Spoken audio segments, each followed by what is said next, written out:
Good morning to all of you. Today we will discuss about the biology chapter, how do organisms reproduce or reproduction. Now reproduction जो process है is one of the most important process for an organism to continue its generation. अपने generation को आगे ले जाने के लिए reproduction is one of the most important process. Now इस रिप्रोडक्शन प्रोसेस में organisms undergo different changes at different levels. Starting from a cell, a single cell, it divides and ultimately a new organism is developed. Now जब भी हम reproduction के process को अच्छी तरीके से उसको डिफाइन करेंगे तो the process in a very common sentence और in a very common word हम लोग बोलेंगे कि reproduction is a process by which एक organism, by which an organism continue its generation. Next, if we come under the types of reproduction, वहां पे number 1 we have asexual mode of reproduction and number 2 we have sexual mode of reproduction. Now, when we consider asexual mode of reproduction, यहां पे जो organisms ज्यादातर आते हैं those organisms are mainly single celled organism or unicellular organism. There are different kinds of asexual mode of reproduction which we'll see one by one, but before that let us understand what are the important difference between asexual mode of reproduction and sexual mode of reproduction. Now एक difference already मैंने अभी बताया कि it main asexual mode of reproduction ज्यादातर single celled organism में देखा जाता है. Sexual mode of reproductions are for higher organisms, multi cellular organisms जैसे कि प्लांट्स, एनिमल्स एटसेट्रा. फिर देखो already you have studied about DNA deoxyribose nucleic acid. तो डीएनए में जो इंफॉर्मेशन स्टोर होता है वही हमारे फिजिकल अपीयरेंस में क्या होता है, डीएनए में जीन्स होता है, they are the hereditary units. तो डीएनए लेवल में जो चेंजेस वो हमको दिखाई देता है in sexual mode of reproduction.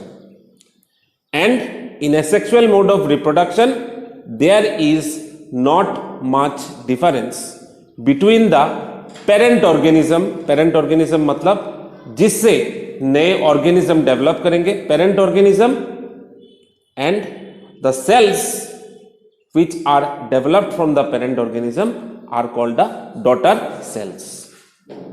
Another point of difference, in sexual mode of reproduction male germ cell and female germ cell are present, but in asexual mode of reproduction there is no such kind of male germ cell and female germ cell. So these are the main point of difference between asexual mode of reproduction and sexual mode of reproduction. Now जब भी हम asexual mode of reproduction की बात करेंगे तब parent organism के साथ जो डॉटर सेल्स, जो नए सेल बने हैं, उनका बहुत ही तगड़ा सिमिलरिटी रहने वाला है. They are very much similar to the parent organism, but in sexual mode of reproduction there are huge differences between the parents and the offsprings. Offsprings मतलब जो न्यू बॉर्न बेबीज होते हैं. There are much difference between, and this difference is called variation. अगर variation नहीं रहेगा, all people, all animals exactly will be similar in physical appearance. So in sexual mode of reproduction we can see variation, but in asexual mode of reproduction we do not see such kind of variation. All these changes happen in the DNA level. Cellular means cell में वो differences होते हैं because genes they give us the different sort of physical characteristics. हमारा hair colour, eye colour, skin colour, everything depends upon the gene. In details we will study it in the heredity, the chapter heredity in the next part. Now we will come across the types of asexual mode of reproduction.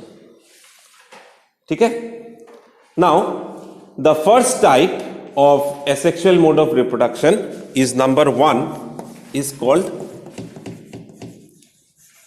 fragmentation.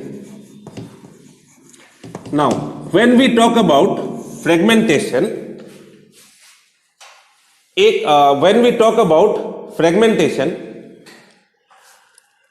the word fragment means छोटे छोटे pieces. The word fragment are the small pieces. तो यहां पे होता है क्या, एक particular individual organism छोटे छोटे फ्रेगमेंट्स में डिवाइड होते हैं. डिवाइड होके उन फ्रेगमेंट से नए ऑर्गेनिज्म डेवलप करता है. समझ में आ रहा है? एक particular, suppose if I take this finger, एक एज ए ऑर्गेनिज्म, इसको यहां से एक फ्रेगमेंट हुआ, यहां से हुआ, यहां से हुआ, यहां से हुआ, से 4 फ्रेगमेंट्स आर देयर. हर एक फ्रेगमेंट से नया ऑर्गेनिज्म डेवलप करेगा. And one of the example of such kind of fragmentation, spirogyra. Spirogyra is one of the example where fragmentation occurs. समझ में आया? Okay. Next, the next part of another type of asexual mode of reproduction is number 2 is called regeneration.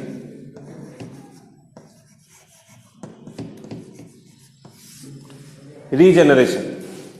Now what is regeneration?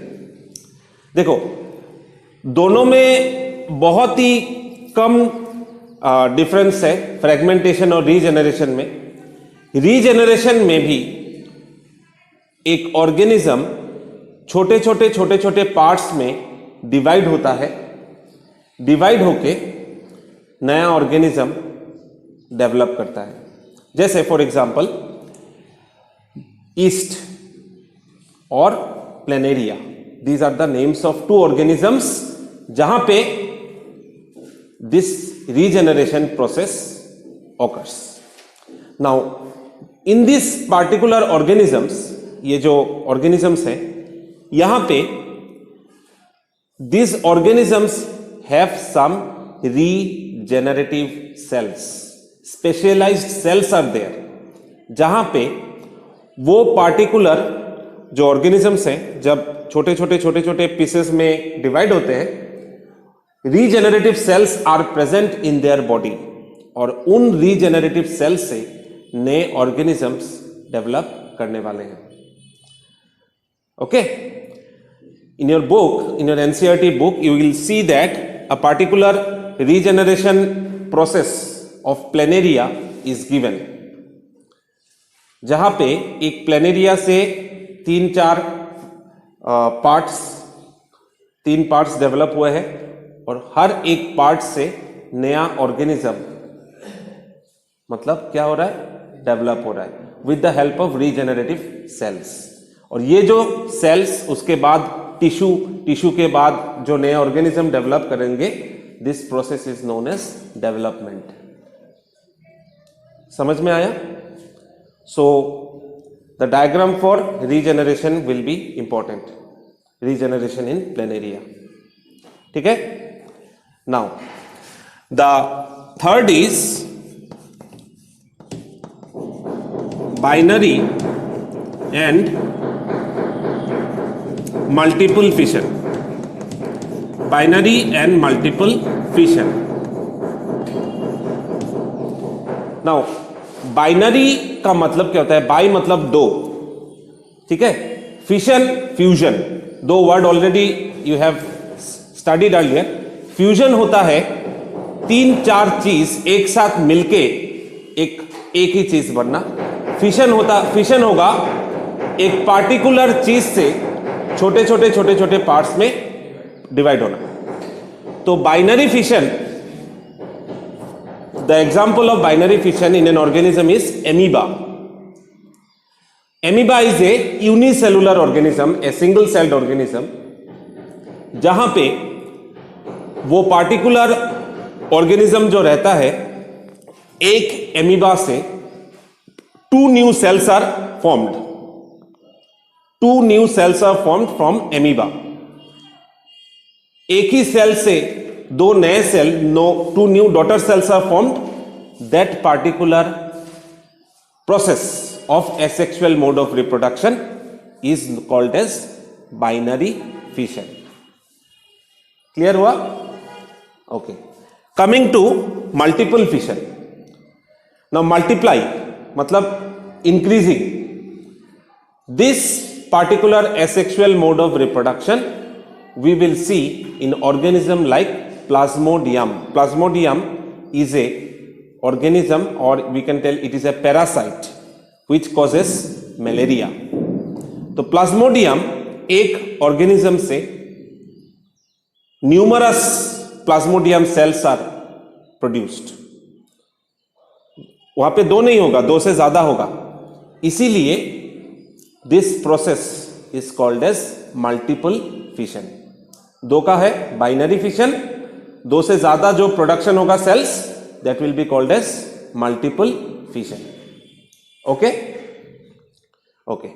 The next process for asexual mode of reproduction is budding.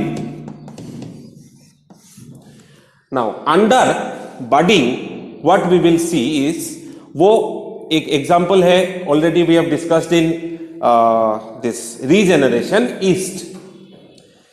East में क्या होता है?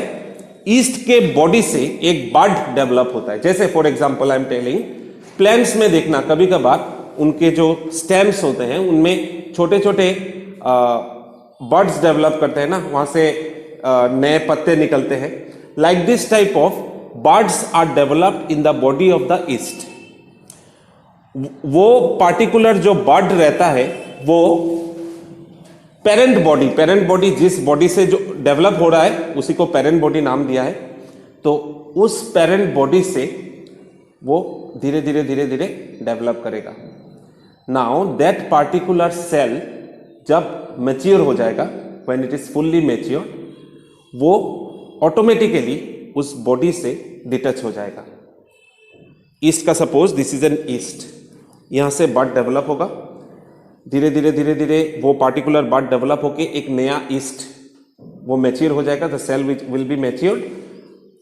ये particular yeast का कुछ नहीं होने वाला है, it will remain as it is. सिर्फ यहां से डिटच होके ऑटोमेटिकली वो गिर जाएगा. Like this way in budding a new organism is produced, and one of the example is yeast.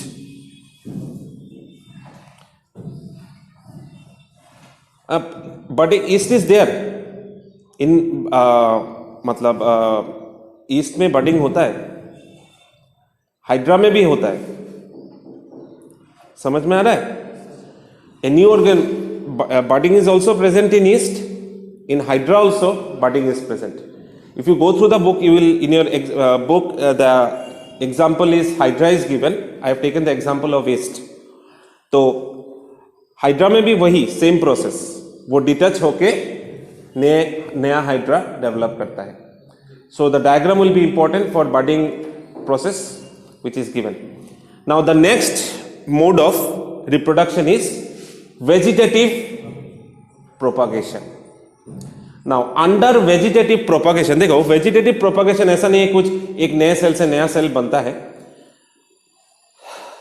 Vegetative propagation, these are mainly done with the plants, crops, vegetables, etc. A very common example is banana tree.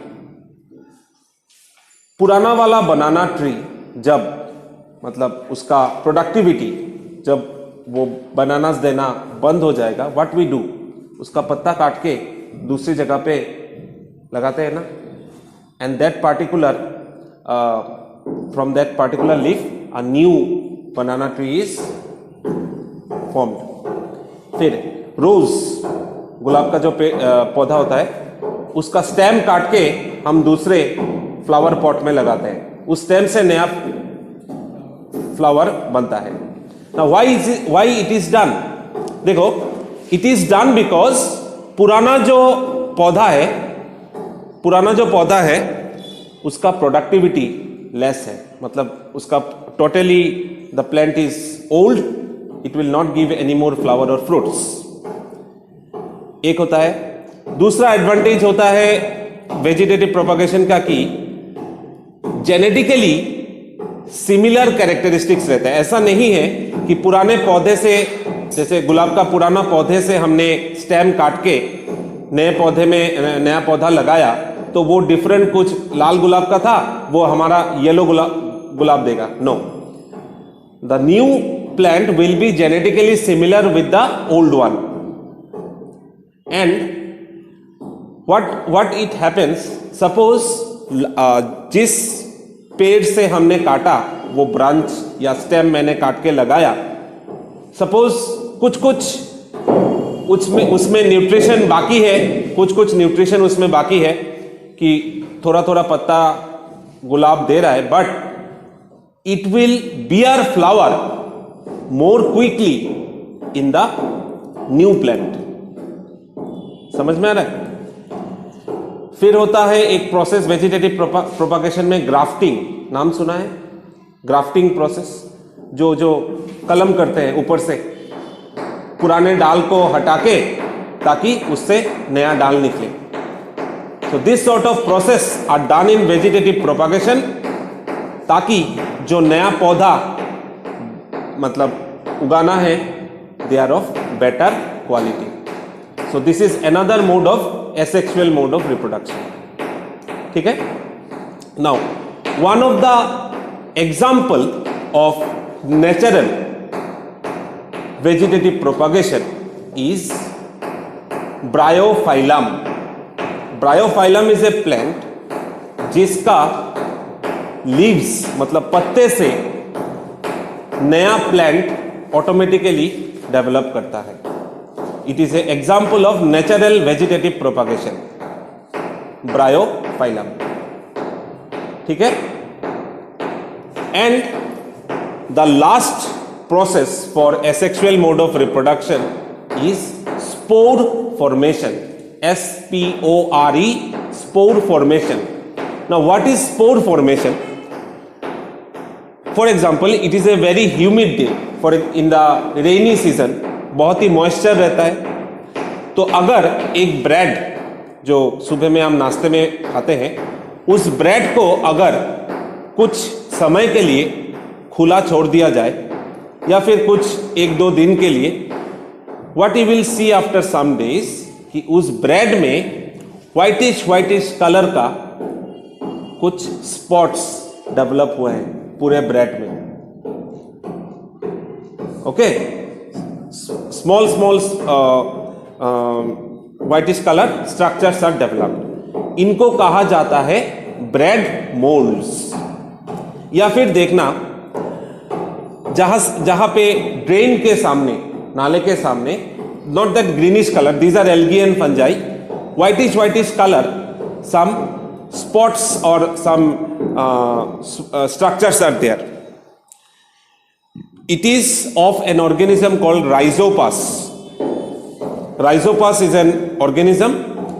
और जो bread का मैंने example बताया, it is known as bread mould.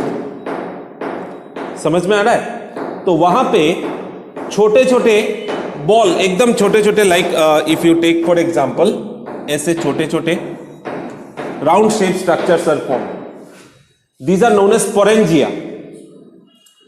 और यही sporangia जब कोई moist surface, damp surface के कांटेक्ट में आता है, उसी से नए ऑर्गेनिज्म डेवलप करता है। ठीक है, so why it is called spore formation? It is because of this sporangia, जो स्पोर फॉर्मेशन होता है और उसी स्पोर से नए राइजोपस डेवलप करते हैं। सो यहां पे हमने देखा कि जितने भी एसेक्सुअल मोड ऑफ रिप्रोडक्शन होते हैं, हर एक प्रोसेस में the mother cell and the daughter cell दोनों में डिफरेंस कुछ भी नहीं होता है। They are almost similar. उनके पास जो भी चीज है same to same you will find in the daughter cell, same characteristics.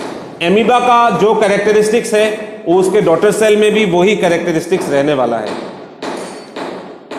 Neither the daughter cell will not be multicellular. Amoeba unicellular है, मदर सेल से नया डॉटर सेल जो बना है it is also unicellular organisms. So all this asexual mode of reproduction they have one definite similarity कि there is no difference between the mother cell and the daughter cell, और बहुत variation, जो genetic variation उनमें दिखाई नहीं देता है। So from this part all these processes will come as a short note, और जो diagrams that will be important here will be budding, regeneration, binary fission in amoeba. These will be the important diagrams which are necessary from this asexual mode of reproduction. Asexual mode of reproduction.